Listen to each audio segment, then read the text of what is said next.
welcome everybody to the program. I am super excited about my guest today, Olaf Boettger. Did I do that right? Very good. Very good. Close? Okay, excellent. So I'm going to let Olaf introduce himself. I met Olaf through LinkedIn, and we have a shared passion for driving continuous improvement and helping organizations and people develop. Olaf, thank you for being here, and tell the folks a little bit about yourself. Yeah, thanks, Gary. Thanks for having me, first of all, and thank you for the wonderful things you do for the community. Much appreciated. About myself, I always joke that I have a pretty boring resume. I've only got 2 companies, right? I've got about 10 years of Procter and Gamble, and now I've got about 17 years of Danaher coming up. So that's boring. Otherwise, I'm German. I have an education in computer science and business studies, both in Germany and then in the UK. Tell me a little bit about why this focus on doing less better. Yeah, that's it's a great question, Gary, because I started out in P&G as an IT guy. And as an IT guy, you influence the others, you give recommendations, you help the folks in the main business. And after a few years, I got fed up with giving wonderful recommendations. And then people said, "Hey, Olaf, that's a wonderful idea. Thank you for proposing A. I'm going to do B." Right. So after a while, I got a bit sick of telling everybody else what I recommend. And I wanted to get into the main business. So I actually changed over to marketing or brand management, which is the function where you run the business in P&G. Being the decision maker, being the general manager, if you like, that it's not about a specific decision getting it right. It's about everything which comes to you, right? The 579 priorities. You could do this, or you could do that, and somebody would like you to do that. So I had to figure out quickly that it's not about getting an individual decision 100% right. What I learned over the years, both in P&G and then in Danaher, where I also led various businesses, is that you learn, and I learned that it's about priorities, and you also learn that often it's better to do your top 3 priorities really well versus trying to do everything, or versus trying to cover 25 priorities, because we're all human, right? We can't do more than 24/7, and even that is a bit much at times. So that's sort of where this came from, moving from an internal consulting position to a decision maker.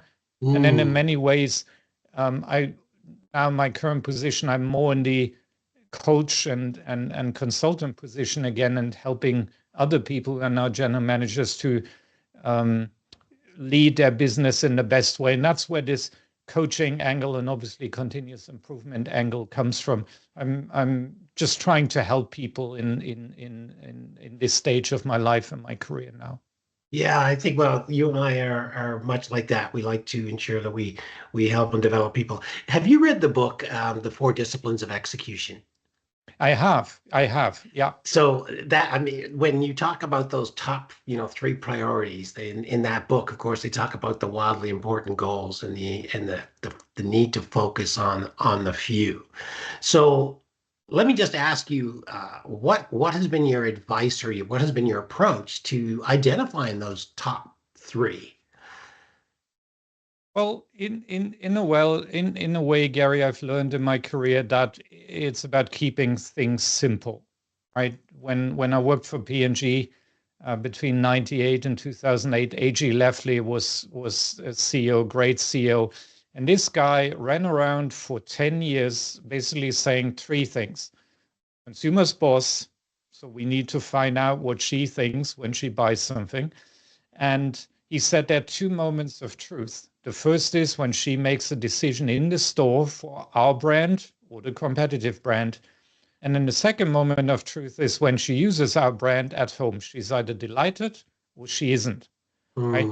So picture that somebody who leads 150,000 people, a $60+ billion business, breaking it down to that level of simplicity.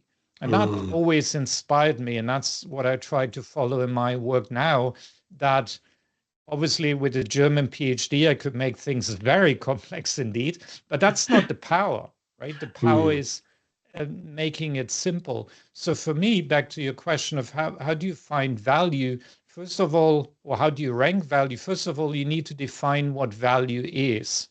And for us in the continuous improvement priority, it could be as simple as going by SQDIP, right? The safety, the quality, the delivery, the inventory, productivity, or some people use cost rather than productivity. That's fine.